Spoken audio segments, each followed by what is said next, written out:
Pred vama je druga epizoda podcasta Utorak kod Vladom. Hvala vam što ste u tolikom broju gledali moju prvu epizodu i nadam se da će u drugoj biti još više ljudi i nadam se da ćemo se zabaviti još bolje.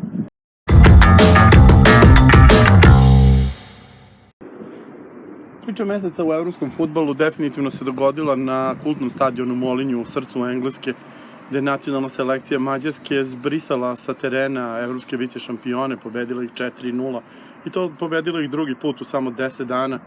Mađari su pokazali da znaju recept za Engleze, od kojih nisu izgubili 3 puta u posljednjih 9 meseci i to sve u takmičarskim utakmicama i definitivno su pokazali da njihovi uspesi sa prethodnog eura nikako nisu bili slučajni.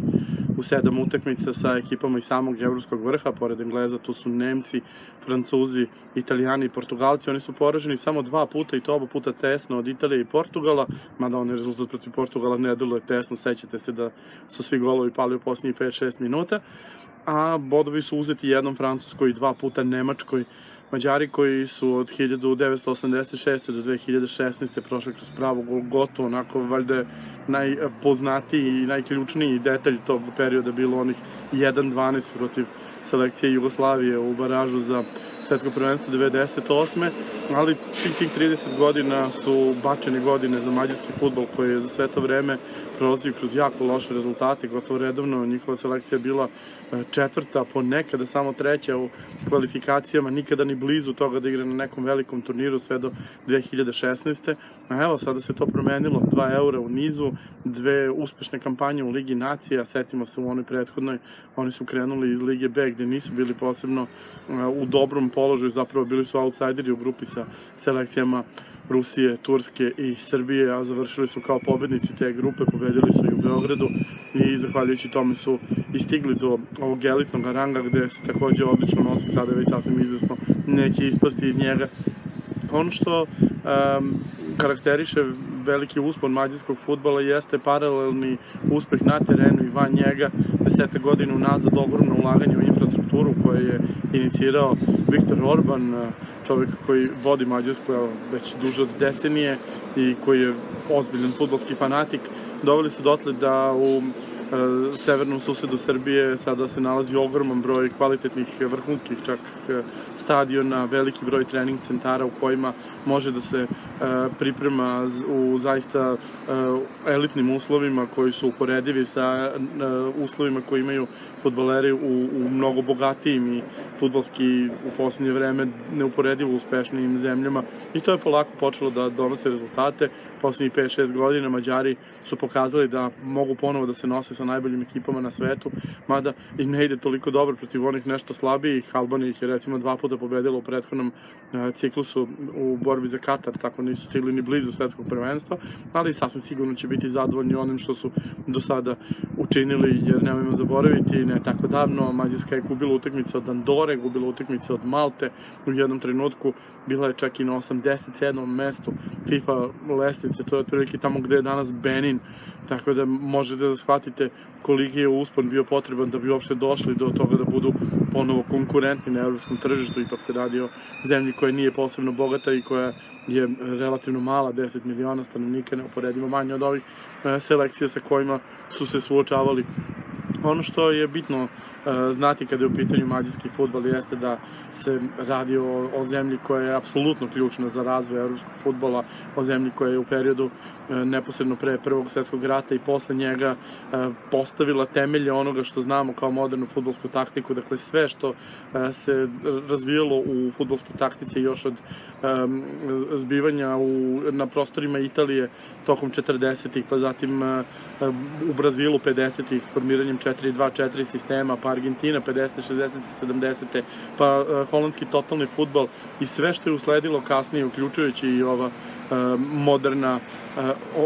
moderne stvari, uključujući fudbal koji forsira Pep Guardiola u sva 3 kluba u kojima je bio trener, su nešto što je izašlo iz onoga što je započeto u Mađarskoj tamo 1910. godina, kada su se kreativni umovi fudbalski sa ostrva susreli sa kreativnim ljudima iz centralne Evrope i napravili klicu onoga što se pretvorilo u najlepšu, najomiljeniju igru na svetu. Ako želite da znate više o tome kako je nastala mađarska fudbalska škola i koliko je bitna za razvoj svetskog fudbala.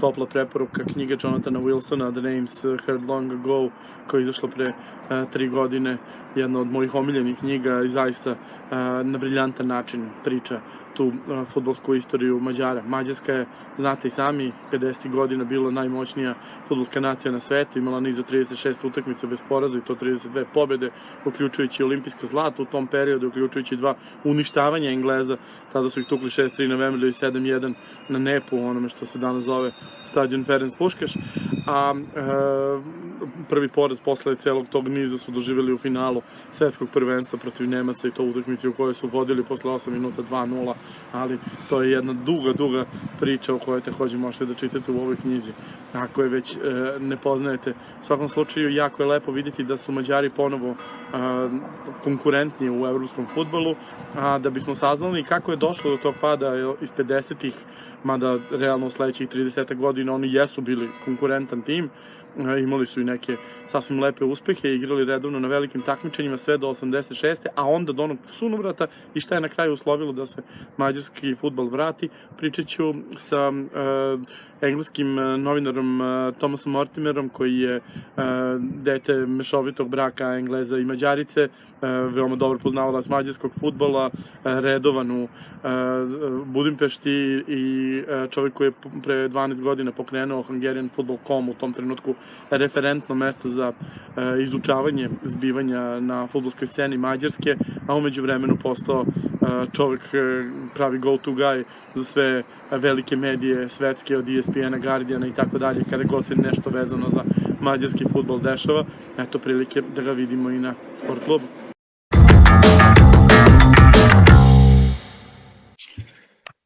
So, Thomas, welcome to our podcast. You will be our first guest over this summer, and it's going to be a really hot summer with many people coming to join me. Thank you for being the first, and I think you're the really perfect person to do the talk about the most interesting topic in the world football now, and that's what has been happening to Hungarian national team over the past couple of years, with their constant great results against the top teams in the world, in Europe. So can you tell us a little bit about yourselves for the people who don't know you and don't follow you?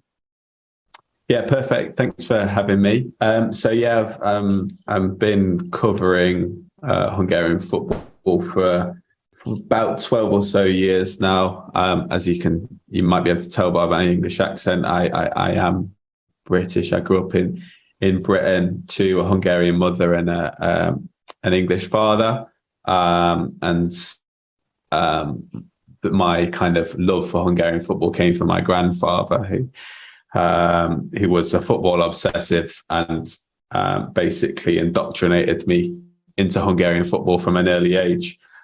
So I kind of grew up with these two sides of my family, one being obsessed with Hungarian football, and then my other side being obsessed with English football. Like I'd not met too many families who are as football obsessed as mine, really. So I had this upbringing where I used to go to Man United a lot. I was a Man United season ticket holder, and then on my other side, in an age, I always only focused on Hungary, and my granddad used to make me watch NB1 matches from a very young age during the 90s, where it was pretty much at its worst. And so, I kind of just grew up in this kind of unique scenario of being very, involved and interested in Hungarian football and English football to kind of a similar degree, really.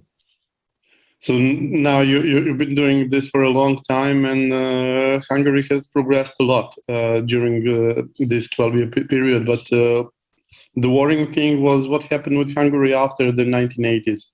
I mean, I don't know if you've witnessed it yourself, because you're not that old, but I can remember Hungary from the World Cups in 78, 82, 86. And then after that, it was a really, really poor, not one short period, but over the 10 years, over the 5 qualifying campaigns, Hungary has never managed to escape being in the bottom part of their group in Europe. So this is something that's really heavily contrasted to what has been happening from the World War II until 1980s. Yeah, there's no footballing nation which has reached the highs of Hungary and also reached the lows of Hungary. Like you'll see, like Uruguay, Brazil, the teams who kind of were big, and Italy, of course, from the early 30s, 40s, 50s. Hungary were always around the best sides in the world at this stage as well. They were competing with Brazil, Uruguay, and Italy. Obviously, Hungary got to the World Cup final in 38, and then to the more memorable, well, the more recognised final in 1954. But after the revolution in 56, like Hungarian football slowly became weaker and weaker, and then 86, as you mentioned, is still the last time that Hungary qualified for a World Cup. And then communism soon fell after that. And it kind of, it is such a turning point in Hungarian football history, really.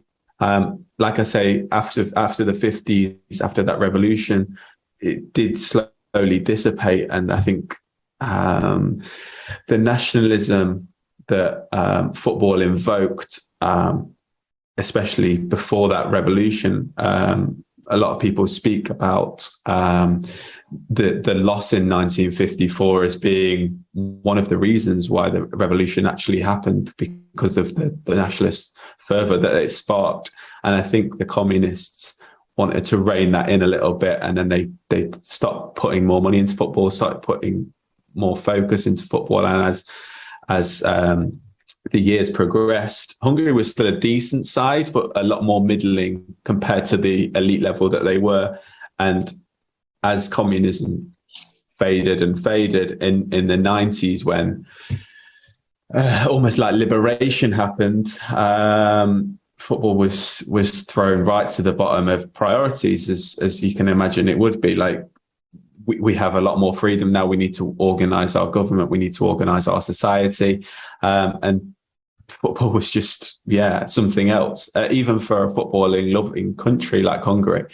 So the early 90s and early 2000s too, Hungarian football was still, it slowly became more of a thing at the end of the 90s, early 2000s. But it wasn't until Viktor Orban came in 2010 where it finally was given the place in society that it had been given back in the 50s, really. Like even in the 60s, 70s, 80s, like it was obviously loved, but not to the same level as probably it is now. Like the love for football is really gone crazy, and that is for love him or hate him, it is down to Viktor Orban, I think.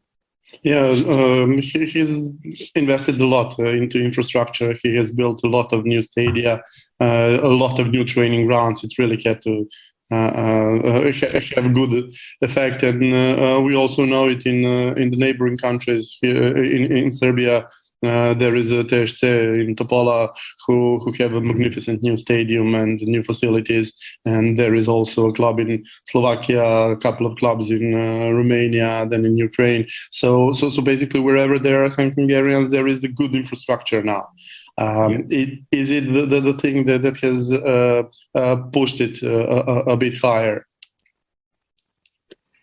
Yeah, I think the infrastructure is probably the big thing. I think it's kind of created such a cultural change, the stadiums, the facilities, which is probably the most important thing that's happened. It's kind of become a priority again, and that match going experience for the fan, I think, helps a lot in that change of the culture, because before the new stadiums, a lot of the places that you would go to, so Ferencváros, Honvéd, and d.o.o, especially, those stadiums were relics of the past, the relics of the 50s. You would go to, especially Honved Stadium, the Bozic. I remember the Honved Stadium from 1990 or so, when or was it 89, when Vojvodina played Honved in the Champions Cup, and it was really, really derelict at the time. So it was 30 years ago. Yeah, exactly. It was basically the same stadium that Puskás and Szybor and all the greats played in, which gave it a really cool element for ground hoppers, like people from England and stuff going to there. That's really quite a cool thing. But for the people who go on a day-to-day basis, they don't want to be going to places like that. It just feels old. It feels dirty. Whereas now the match-going experience, I think across most of society as well, especially in Western Europe, has become a lot more middle class as a pursuit. Football for, again, love it or hate it, but it does create a different type of match-going experience, and it draws families in. It draws, because it becomes a bit of a more of a safer place to take your kids, because at times, especially during the 90s, like the hooligans, they didn't rule Hungarian football, but they kind of ruled the terrace, and it made it a little bit scary for women and children. That's not me saying that on their behalf, that's them saying it themselves. So especially at Ferencváros is a big example. Like the match-going experience there is still vociferous. It's still as aggressive as it needs to be, but it kind of doesn't tip over that anymore. There's not the white nationalism on the terraces that used to plague it. It has its vociferousness, and it gets behind the team amazingly, but it's an experience that families can go towards, and it's a lot more welcoming than it used to be. And I think that is changed across the whole of Hungarian football. At the national team, it's the same thing. Like, of course, we've seen incidents, especially against England, where a couple of players were racially abused. But on the whole, that has really, and I know this may feel like I'm being an apologist, but I'm not. It truly has been a remarkable change in that respect. There are still elements, of course, and I think just because we don't see it doesn't mean it doesn't exist, but we don't see it anywhere near as much before. And I think that cultural change, the fact that the infrastructure has been built, has been the biggest thing why Hungarian football is getting to the level. And then, of course, success. Like that you can have as much infrastructure as you want, but if there's no success at club level or at national team level, then people aren't going to be interested. They're still going to think it's a laughing stock. But we have seen obviously success with the national team, but also with with Ferencváros, of how much they've improved at club level too. Yeah, we've been talking about the 30 years of underachievement, but there have been some false dawns. In 1997, the national team got to the playoffs, played Yugoslavia, and conceded 12 goals in 2 games. then in 2008, 2009, the under-19s and the under-20s went to the World Cup. They were semi-finalists in Europe. They were number 3 in the world. Some of them are still playing a big role. Petr Gulaci is still the national team goalkeeper. Christian Nemeth, not very much so. But somehow it didn't get enough traction at first. Yeah, so I think with those, I think 97 it wasn't a fluke, but it was a good campaign out of nowhere. It didn't feel, it felt kind of out of place, and I think to build on that would have been quite tough, because, like I said, it wasn't a fluke, but it wasn't like, wow, we've definitely deserved that. This feels like it's been coming for a while. And then the 2009-10 team, like you say, that got to the semi-final and won the bronze medal at the Under-20 World Cup. I think that was really, really important for the next generation, really, because that was the first team that had a collective. It had a lot of good players in it. It was Vladimir Koeman, Tomáš Kadar, who was at Newcastle for a little bit, and Huddersfield, Peter Gulaci, Christian Nemeth, like 3 of that 4, and Kadar as well was, I think, a very good player, played in Poland for a long time, and Dynamo Kiev. they were very, very good players. So the next generation from there could build upon that. And there was a kind of a nucleus created at that time. And though there weren't amazing moments straight after that, that nucleus could stay around for a little bit. And especially Gulaci and Kadar, they really kind of changed the way that the national team was, because before it was kind of an individual player would come around every 3 or 4 years. But at this moment, it was kind of like, we have about 6 players we can put straight into the team here. Before, we were having players like Husti, fantastic footballer, Balash Čučak, Roland Juhasz, Gabor Kirai. They were all kind of every 3 years or so. So to have a lot come in at the same time was really super important. And then we had those 6 or so that became the nucleus of the side. And then from there, if we were getting an individual every 3 years, it actually came pretty more rapidly after that. That we could build upon that. It just became like a building base and like foundations to build upon. It was really super important, that team. Yeah, and then everything changed around to 2015. The team managed to get through their Nations League group to the playoffs, and through the qualifying group to the playoffs, and then they entered the Euro 2016. And nobody was giving them a lot of chances before they went there, but they played that magnificent game against Portugal 3-3, and then the attention was there.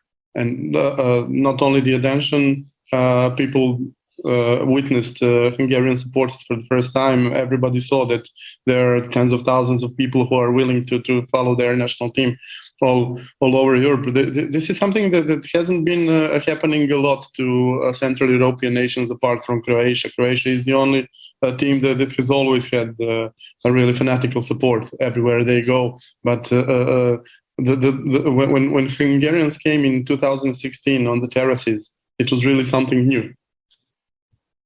Yeah, I think because of the nationalist fervour that Orban has inspired in Hungarian society and in Hungarian football, there also is the Carpathian Brigades, which I'm not sure how familiar your listeners are with those, but they were created just before 2010-ish, and they brought a lot of the ultra groups together to fly under the banner of the Carpathian Brigade, which had never happened in Hungarian football before.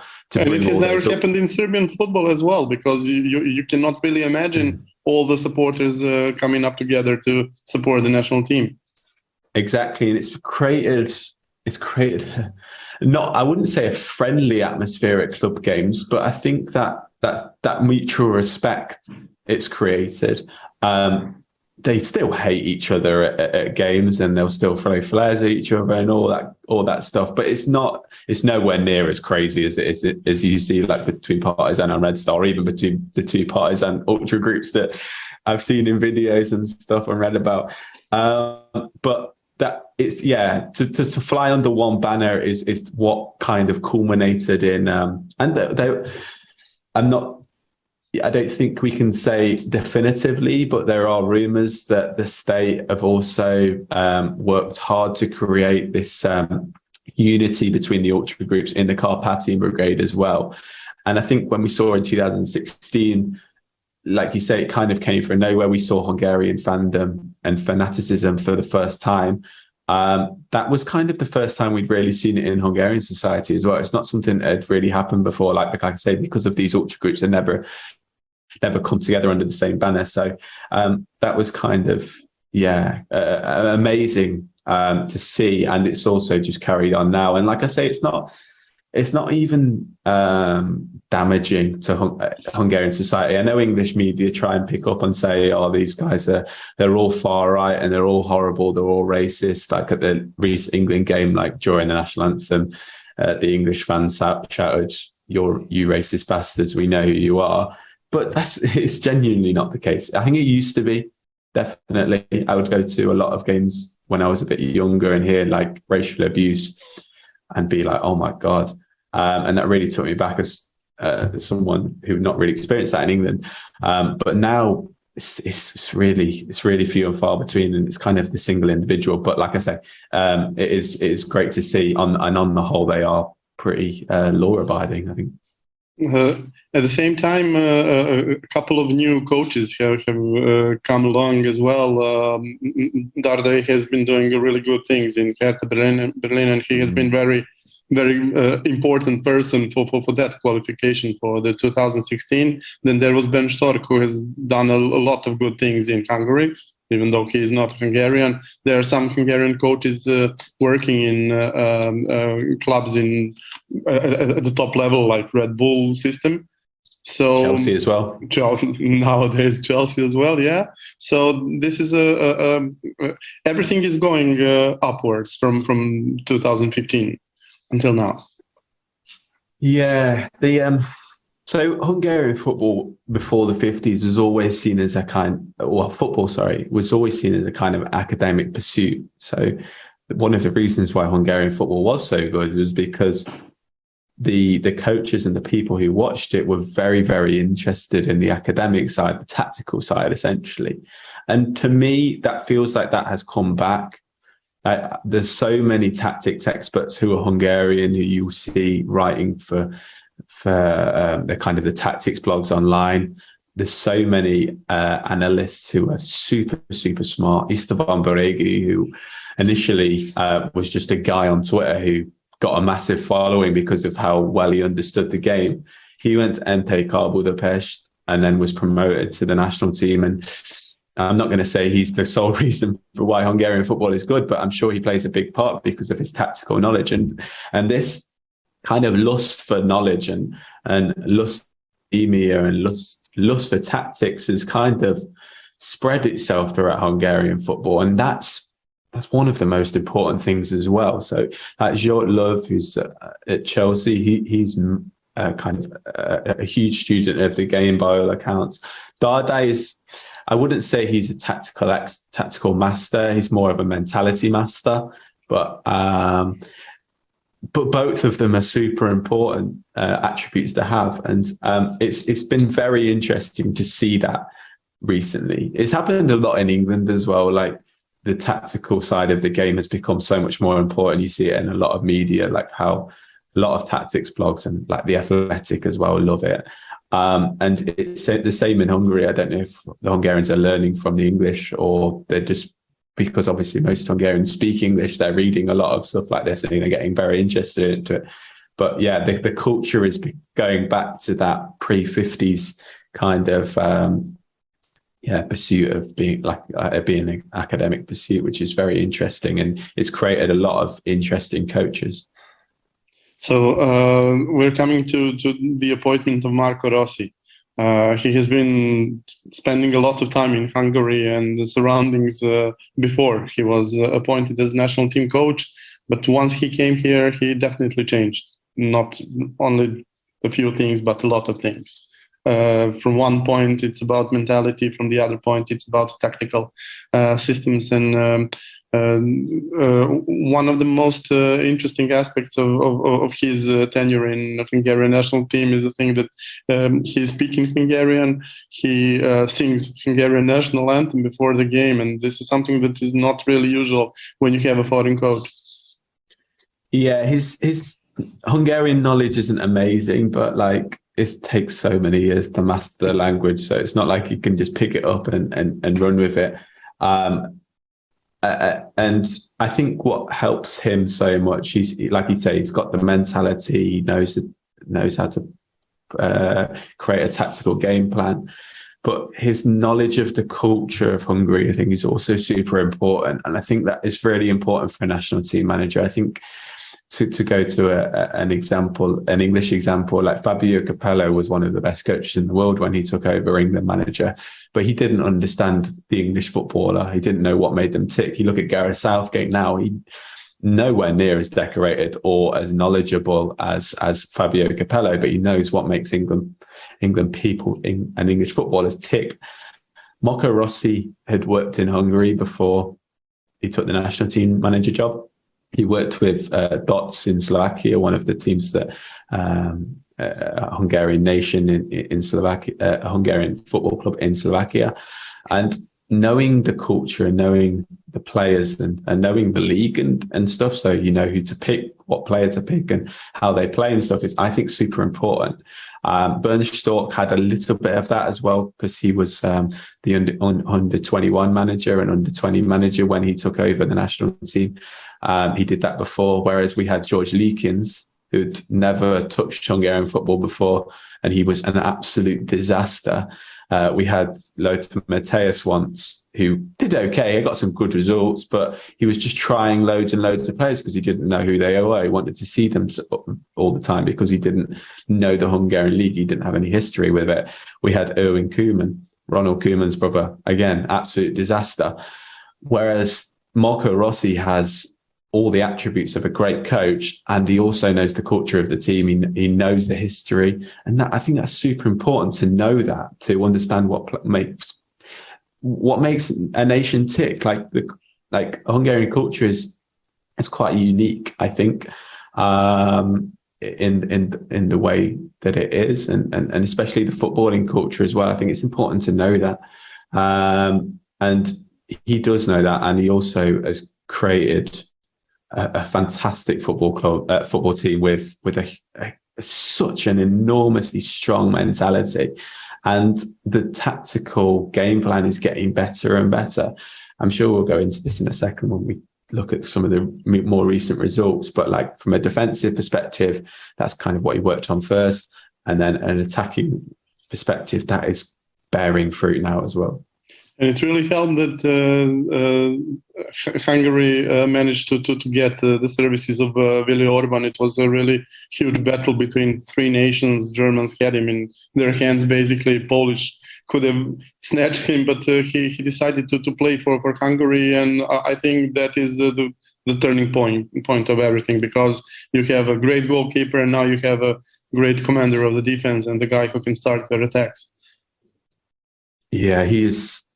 He is, and I haven't spoken much about luck in this segment at all. And that there is a few things that have fallen into Hungary's way. It's not all been a master plan, which is just bared through. There's been a lot of lucky elements along the way, really. Like the 2016 group, for example, the qualifying group, that was so easy, and Hungary finished third in that, below Romania and Northern Ireland. They were lucky to get there. They were lucky to actually get to the last Euros, because they only got there because of the Nations League group, and then scored 2 last-minute goals against Iceland.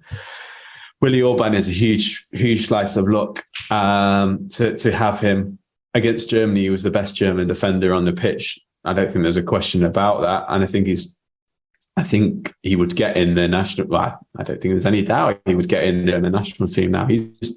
He's improved so much over the past 2 or 3 years, actually, since becoming Hungarian. He was very good before that, but he was actually losing his place a little bit in the Leipzig team. The Leipzig team, the defence especially, was very good. Upamecano, Kognate, who's gone to Liverpool, and Upamecano went to Bayern. So they were very, very excellent players, but Orban lost his place there, and it looked like, is there actually a chance that he might leave there? But since those two left, he's been absolutely amazing. He's got so much better on the ball, and he's such a commander.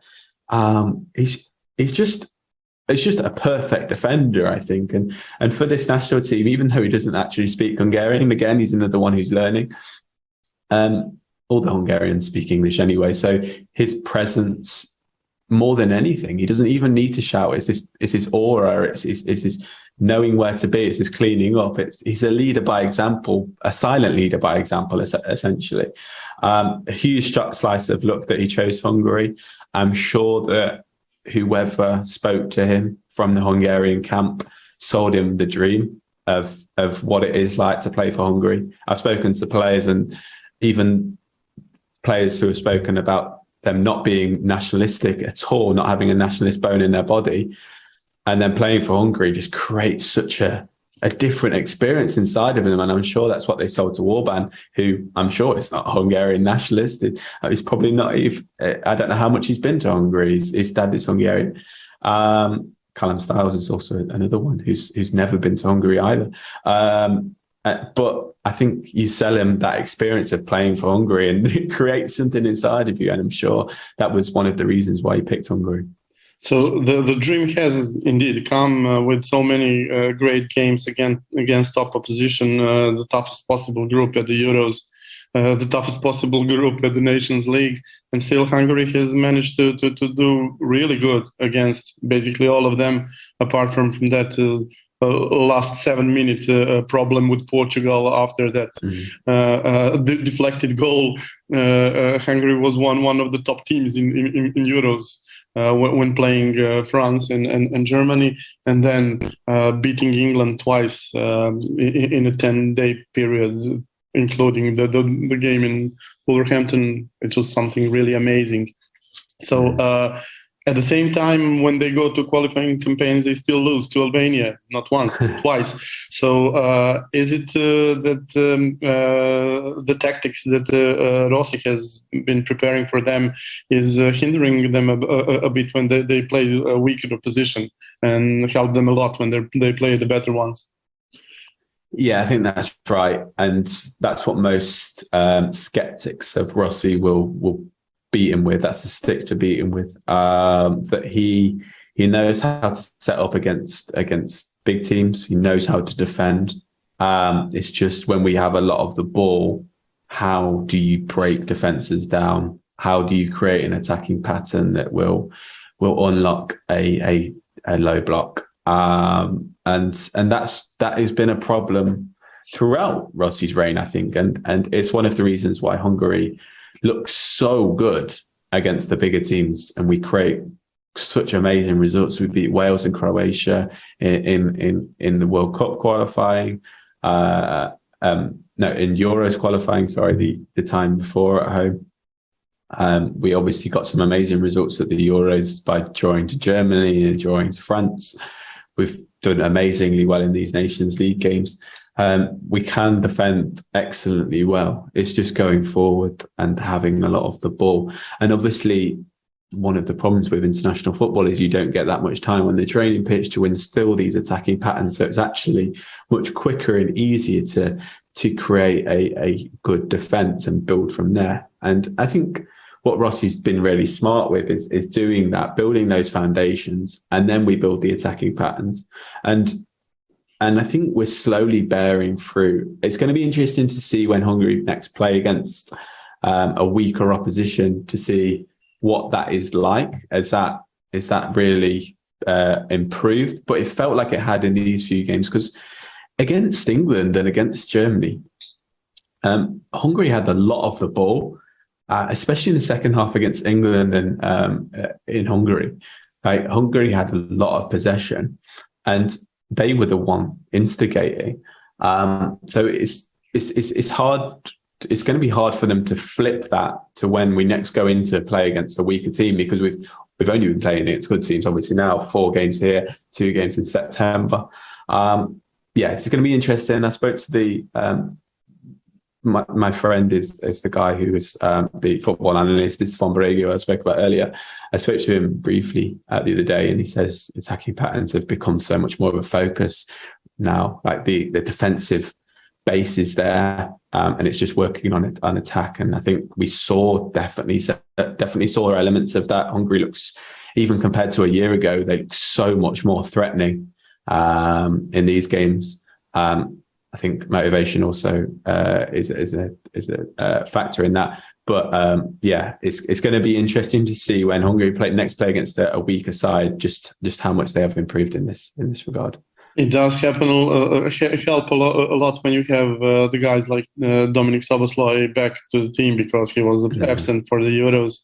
So he is the one that is expected to unlock the defenses in those games. Yeah, he's phenomenal, and very, very young as well. And I'm sure he'll become a star. He has the mentality to become a star. I think he wants to become a star. I think he knows he is next level. His technique is superb, and he has all the attributes and mentality, I think, to go right to the top. But he also loves playing for Hungary, and he works so hard. Like, one of the examples of that clear example. He's like this all the time, but he had that free kick against England, which got cleared off the line by Reece James. Jarrett Bowen breaks. It looks like a 2-on-1. He's got Harry Kane at their back. And Szoboszlai is the man who's sprinting 100 yards just after he's had a free kick cleared off the line to go and tackle Jarrett Bowen and put it out for a corner and stop almost a certain goal. Like, he's phenomenal, and his mentality going forward and backwards, which is so important in modern football, is amazing. And I can't wait to see how he develops. And yeah, it's like a David Beckham mentality, basically. He has a very, very similar skill set, actually. Like his set pieces are phenomenal, like David Beckham. He's not the quickest, like a little bit like Beckham, but he has very similar skill set and the work rate, which is so important. And also the flash boy mentality that he kind of had off the pitch as well. It's quite a Szoboszlai thing. Yeah. So at the end, where do you see Hungary move from here today? They keep playing very good against a good opposition. Are they going to be a mainstay in big competitions in the years to come? I think it's hard to say. I think we need to see more quality players come through. At the moment, like we're not Croatia. We're nowhere near as good as that. We don't have the quality players that they do. Like Hungary's team on paper is still not great. We're relying more on team tactics and mentality to get us through games, and intelligence, motivation, all that is kind of anything apart from technique, really. Not apart from technique, but we have some very good players like Roland Šalai, who's very, very good player as well. Adam Zalai, who's so super important, but we need more. Milos Kerkez is coming through, who's actually Serbian born, who's awesome. I'm really excited to see how he progresses. Andras Nemeth, who was actually born in South Africa. He's another one to look out for Hungary. But there's not masses, and that's where, if Hungary are to become a mainstay, this needs to improve. And like we said right at the start, like Hungary have invested a lot of money in academies and renovating that. We need to see the players start to pour out of that quicker for Hungary to become a mainstay, because right now I think there's only so far that these players can go.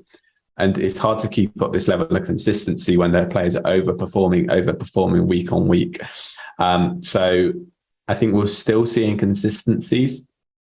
And I hope the fans expect that to happen. I imagine that the expectation level right now has improved. It has gone up massively. But yeah, I think we need to see more good players come through to help out and create a really strong squad. I mean, you look at Croatia. Croatia's got a smaller population than Hungary, so why can't Hungary be as good as they are on the pitch and everything that's off it? If they can bring all these quality players in at the same time as maintaining the motivation, maintaining the tactical discipline and intelligence, then Hungary can be good. But yeah, like I say, just quality players is all that's missing right now. Okay. That will be all for now. Thank you very much for being my guest today, and I hope to see you again in the near future with more of Hungarian success. Perfect. Thank you very much for having me. Thanks.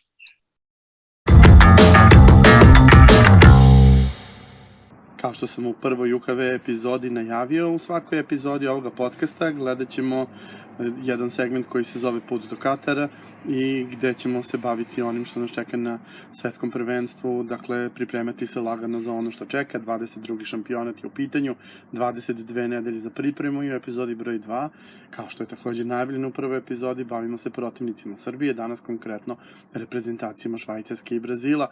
Krećemo od selekcije Švajcarske koja je sa velikim ambicijama odradila ovaj prethodni period. Znate i sami kako je prošlo prethodno svetsko prvenstvo, a znate i da su stigli do četvrtfinala Eura, što je najveći uspeh švajcarske reprezentacije, i da su onda to sve krunisali sjajnim zaista jesenjim nastupima u kvalifikacijama za svetsko prvenstvo, gde su nadmašili evropski šampioni Italijane, ostali su neporaženi u 2 meča sa njima i bez poraza stigli na mondijal. I Švajcarska i Srbija su jedine 2 selekcije koje su uspele da izbace prve nosioce u grupama u Evropi, dakle 8 nosilaca se plasiralo direktno na mondijal, a samo 2 ekipe nisu uspele u tome, to su Portugal i Italija, umesto njih su otišle tamo Švajcarska i Srbija. Znate sami da su se naravno Portugalci kasnije pridodali tom spisku, dok je Italija ispala od Makedonije.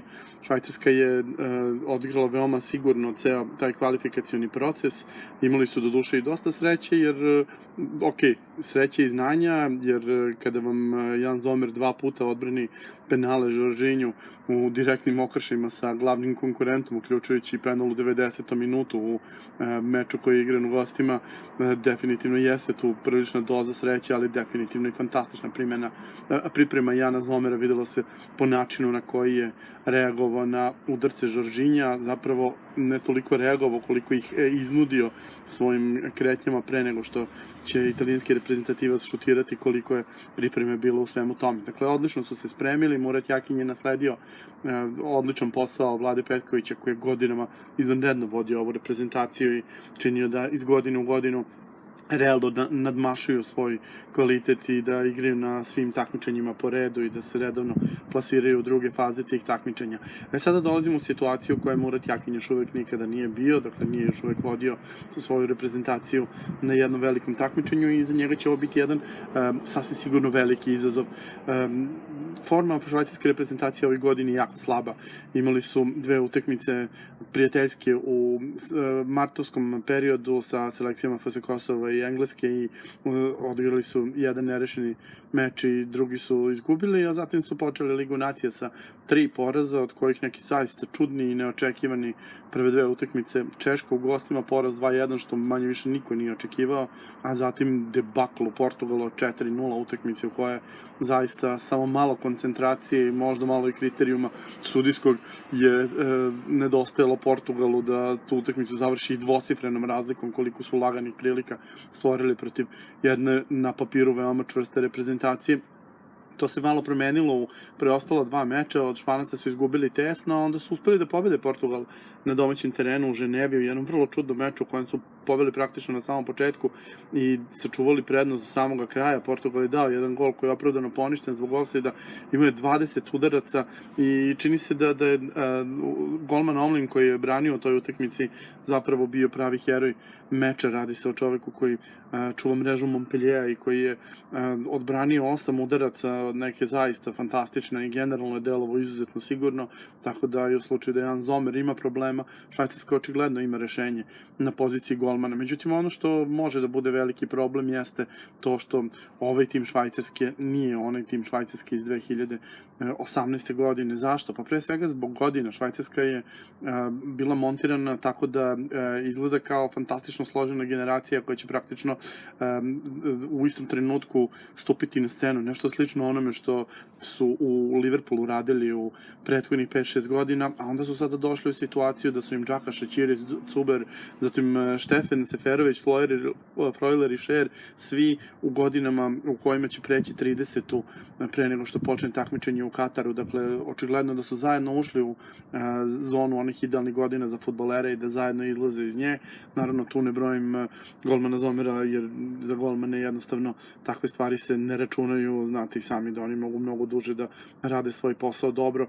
Činjenica jeste da neki od ovih fudbalera i dalje igraju na visokom nivou, ali opet mnogi od drugih nisu ni približno onakvi kakvi su bili pre 4 godine. Pre svega mislim na najkvalitetnijeg švajcarskog igrača Džerdana Šećirija, koji je umeđu vremenu znatno popustio. Znate i sami koliko Džaka ima problema u ekipi Arsenala, da ne nabrajam sad sve ove ostale fudbalere.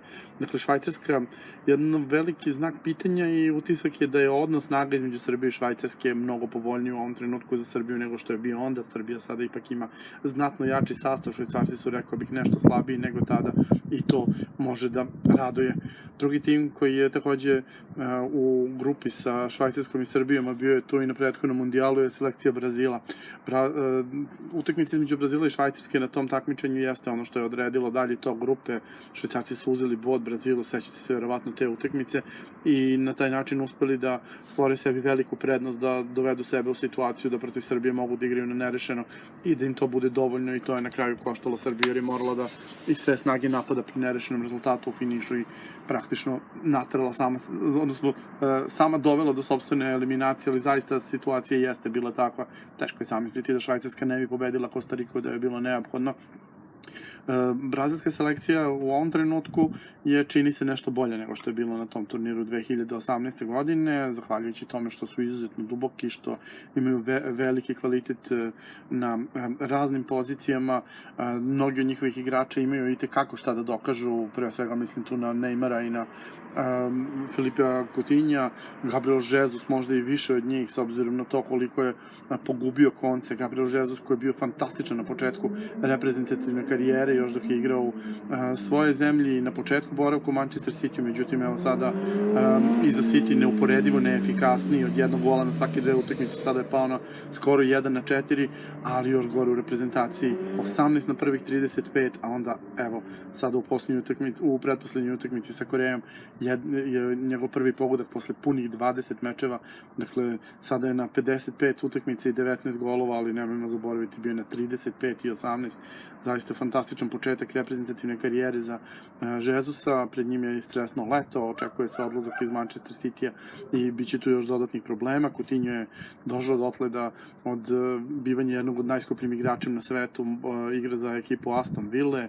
Neymar je došao dotle da sada apsolutno se više ne zna šta će biti sa Paris Saint-Germainom i definitivno više ne spada u onu grupu najboljih fudbalera na svetu u kojoj je spadao bez ikakve dileme 2018. godine. Tada je sasvim sigurno bio jedan od 3-4 najbolja na planeti i mnogo toga se promenilo, ali čini se da je nekako produbljen tim i vidjet ćemo koliko će ići, odnosno Tite moći da uklopi sav talent koji ima. Do sada nemam utisak da je sa nekim od jako, jako važnih igrača, pre svega sa Viniciusom, uspeo da nađe zajednički jezik. Vinicius ima svega 500 minuta takmičarskog fudbala u dresu reprezentacije Brazila, ima fantastičnu sezonu za Real, potpuno se promenio u odnosu na one prve 2-3 godine kada je imao tonu predispozicije, ali skoro ništa u praksi, a sa druge strane u reprezentaciji se još uvek to ne vidi i veoma će biti interesantna ta dinamika odnosa, jer po prirodi Neymar, Coutinho i on bi trebalo da praktično jedan drugome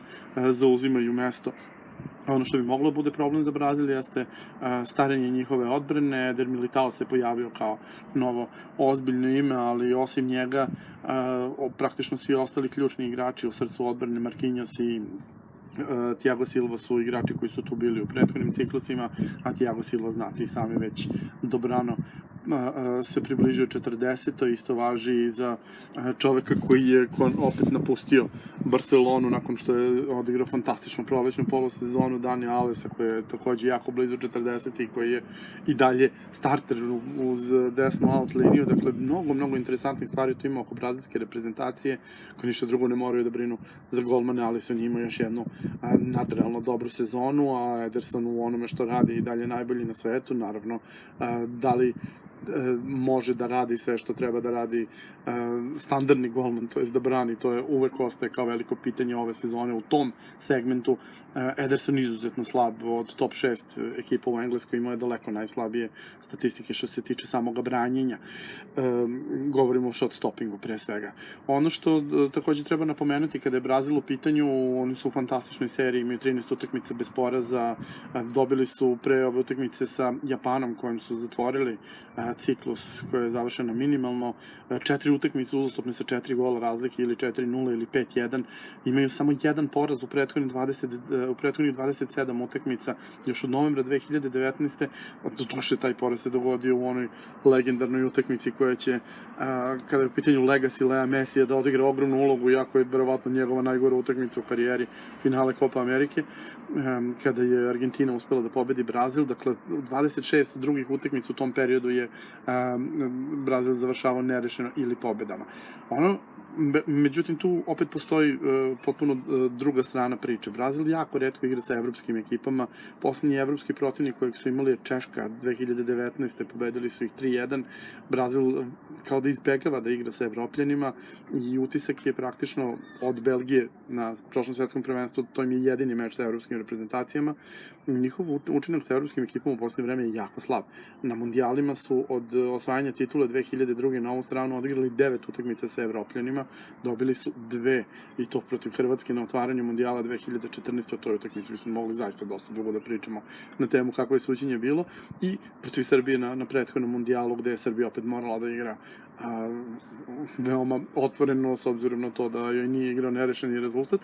2 su utakmice završili nerešeno, čak 5 puta su izgubili, ispadali su 4 puta od Evropljana u nizu, i to od zemlje u kojoj sam ja trenutno, i 3 njena suseda redom, Francuska, pa Holandija, pa Nemačka, plus ih je Holandija još i dobila u onom meču za 3. mesto na brazilskom tlu.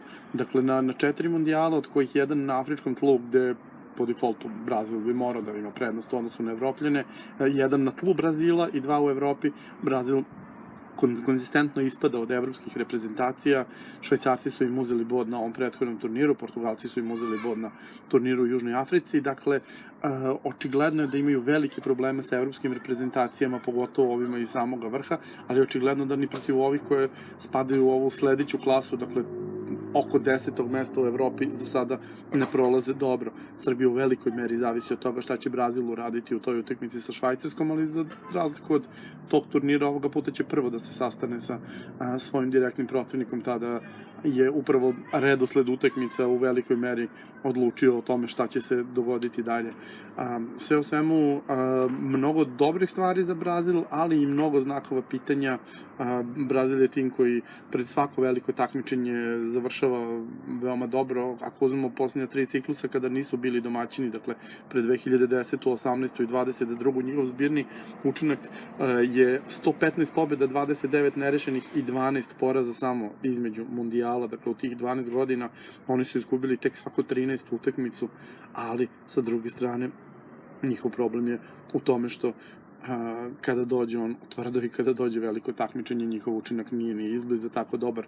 Na poslednjih 15 mundijalskih utakmica dobili su samo 7-4 nerešene, 4 poraza. Dakle, ovaj Brazil i oni stari Brazili nisu slični. Brazil pravi fantastičnu poziciju za sebe i prva mesta na FIFA listi zahvaljujući tome što konzistentno igra sa ekipama iz Južne Amerike, a za prijateljske utakmice po pravilu uzimaju ekipe sa ostalih kontinenta. Evo vam primer, dakle, posle svetskog prvenstva 2018. godine igrali su ukupno 17 prijateljskih utakmica, 5 sa Južnoamerikancima, 5 sa Azijatima, 4 sa Severnoamerikancima, 3 sa Afrikancima i samo taj pomenuti duel sa reprezentacijom Češke Republike, koja nije u tom trenutku, ali sada svakako ne spada u top 15 u Evropi. Dakle, očekujemo uslugu Brazila u vidu toga da bar pobedi Švajcarsku, pa da se u međusobnom meču sve rešava, ali Srbija definitivno ima čemu da se nada protiv ovakve selekcije Brazila iz ove ere i vidjet ćemo kako će to sve proći. Sve u svemu, sasvim sigurno na mundijalu u Kataru će biti jako, jako zabavno, jako interesantna grupa. U nekom od narednih perioda, verovatno tamo u septembarskom delu, ćemo pričati malo više o reprezentaciji Kameruna, onda ćemo pre nego što budu došli na red utakmice samoga turnira pričati i o taktičkim rešenjima za utakmice sa Brazilom, Švajcarskom i Kamerunom, no to će se desiti tek u novembru. Ono što mogu da kažem to je da će u sledećoj epizodi, u 3. epizodi našeg podcasta tema biti protivnici reprezentacije Hrvatske na turniru. Hrvatska igra, kao što znate, sa timovima koji su dosta interesantni i vidjet ćete šta sam spremio za tu epizodu.